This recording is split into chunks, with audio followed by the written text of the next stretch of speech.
मनोज राय जी, आप जो है काशी के बारे में जो है कुछ 5 जो है इंटरेस्टिंग फैक्ट्स बताइए, जो हमारे ऑडियंस को, अगर वो काशी आ रहे हैं तो उनको उन जगहों पे जाना चाहिए और देखना चाहिए। पहले तो काशी दुनिया की सबसे प्राचीन नगरी है, सबसे प्राचीन नगरी है ये। काशी मोक्ष की नगरी है।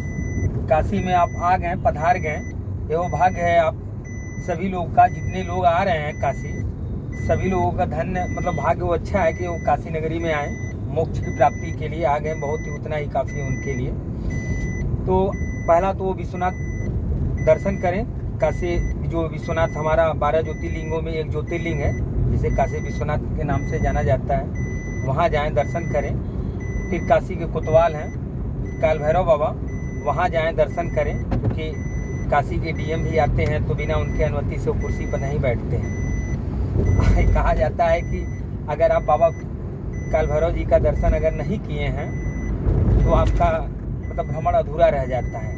तो बाबा भोलेनाथ का दर्शन के साथ साथ तो बाबा काल भैरव जी का आप दर्शन करिए। और सारनाथ में बुद्धिस्ट टेम्पल है, वहाँ पर जाइए। कुछ प्राचीन आपको पुरातात्विक ऐतिहासिक बातें मिलेंगी। फिर एक नमो घाट है, बहुत ही सुंदर घाट है, वहाँ पर जाइए, वो आनंद की प्राप्ति लीजिए। 80 घाट से लेकर राजघाट 84 घाट है। 84 घाटों का आनंद लेते हुए काशी के जो माँ गंगा की गोद में काशी किनारे जो बसा हुआ है, दुनिया की सबसे प्राचीन नगरी, उसकी आप रूप को देखेंगे।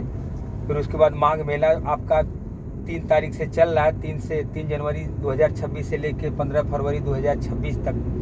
यहाँ पर लाखों करोड़ों दर्शनार्थ मतलब श्रद्धांजलि आएंगे अपने दर्शन के लिए। और यहाँ तो 12 ज्योतिर्लिंग यही काशी में ही है। जैसे 12 ज्योतिर्लिंग पूरे भारत की भूमि पर है, हाँ, तो 12 ज्योतिर्लिंग काशी में ही है। लोगों को पता नहीं चल पाता, वो जा नहीं पाते हैं, सभी ज्योतिर्लिंगों पे वो नहीं जा पाते हैं। सिर्फ विश्वनाथपुरी विश्वनाथ धाम भगवान भोलेनाथ का ही दर्शन कर लिए, उतना ही उनके लिए बहुत है। लेकिन यहाँ पर 12 ज्योतिर्लिंग यही विराजमान है।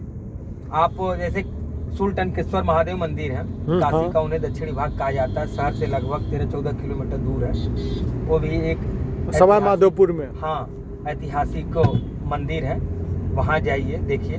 वो शिवलिंग जमीन से निकली हुई शिवलिंग है, उसे भी विदेशी आक्रमणकारी तोड़ना चाहे, मंदिर तो तोड़ दिए लेकिन शिवलिंग को कुछ नहीं उखड़ पाए। 40 हाथियों के बल से उस मंदिर को नष्ट करना चाहे लेकिन कर नहीं पाए। जितनी ताकत लगा रहे थे उतनी ही वो मंदिर, वो शिवलिंग जमीन के नीचे चली जा रही थी। लास्ट में थक हार के माथा टेक करके आगे बढ़े हैं अताताई। तो धीरे धीरे सहना वो जमीन से बाहर निकले, विशाल रूप ले लिए हैं। उस मंदिर को सुल्तानकेश्वर महादेव मंदिर कहा जाता है। काशी का दक्षिणी भाग भी उस मंदिर को कहा जाता है। वहाँ पे भगवान भोलेनाथ स्वयं प्रकट होकर के गंगा को दिशा दिखाए हैं, गंगा माता को। गंगा वहाँ से अपना पूरब की तरफ बढ़ते हुए रामनगर किला को टच करते हुए फिर पुनः इधर 80 घाट पे आ गई हैं। 80 घाट से होते हुए राजघाट निकल गई हैं, काशी की महिमा को बढ़ाते हुए।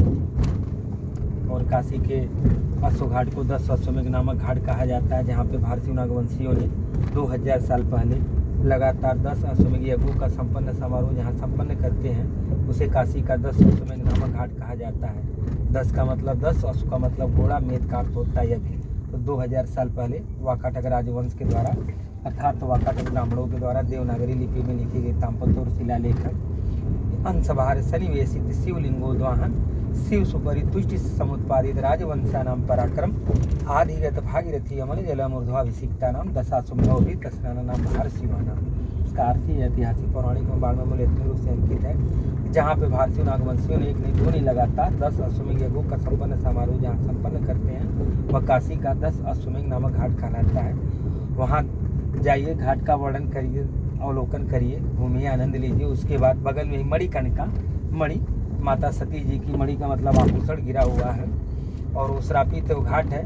वहाँ 7 दिन मतलब 24 घंटे 7 दिन 365 दिन, चाहे कितनी ही आंधी तूफान बारिश क्यों ना हो, वहाँ चिताएं जलती रहती है। मोक्ष की नगरी है, वो मोक्ष की नगरी कहलाती है, मुक्त स्थान है, बहुत ही सुंदर। मृत्यु यही सत्य है।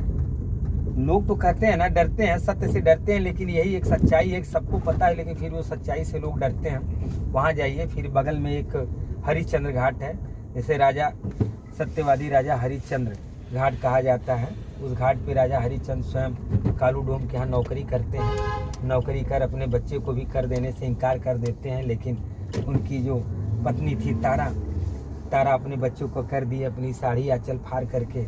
तब ये राजा हरिश्चंद्र उनको अग्नि दिए अपने बच्चे को दाह संस्कार करने के लिए। तो कहावत कही जाती है कि चंद्र टरे सूरज टरे जगत व्यवहार, दृढ़ प्रतिज्ञा हरिश्चंद्र की टरे न सत्य विचार। ये कहावतें आज भी प्रचलित है जनमानस में, जनश्रुतियों में, किंवदंतियों में। काशी दुनिया की सबसे प्राचीन नगरी है। आइए सभी श्रद्धांजलि दर्शन प्राप्त करिए, अपने जीवन को सफल बनाइए। तो यही सभी लोगों से विनम्र निवेदन करते हैं, प्रार्थना करते हैं कि जीवन बड़े भाग्य से मिला। 80,84,00,000 योनि के बाद ये मनुष्य तन मिला है। मनुष्य तन मिलने के बाद अपने जीवन को सफल बनाइए, भक्ति भजन करिए, सारा काम करते रहिए, लेकिन कुछ पल भक्ति भजन के लिए निकाल लीजिए। क्योंकि भक्ति भजन में एक आत्मा को इतनी संतुष्टि मिलती है। जब किसी आप मंदिर में जाएंगे तो आपको ऐसा अनुभूति प्राप्त होगा, सारे कष्ट आपको पल भर के लिए ही, लेकिन आपके सारे कष्टों को आप भूल जाते हैं। जब कहीं दर्शन करने जाते हैं, एक मतलब अपने मन को एकाग्र कर लेते हैं, एक सिर्फ दर्शन के नाम पर उस भगवान को ही जपते हैं, सारे खास करके छोड़ देते हैं। खास करके काशी विश्वनाथ जी के प्रांगण में कॉरिडोर में जब आप जाते हैं जी। तो ऐसा मनोभाव होता है, ऐसा मन प्रफुल्लित होता है कि सब कुछ जो है भुला करके सब कुछ जो आप है भुला देंगे, श्रद्धा सारे श्रद्धा कष्टों में को भूल जाएंगे।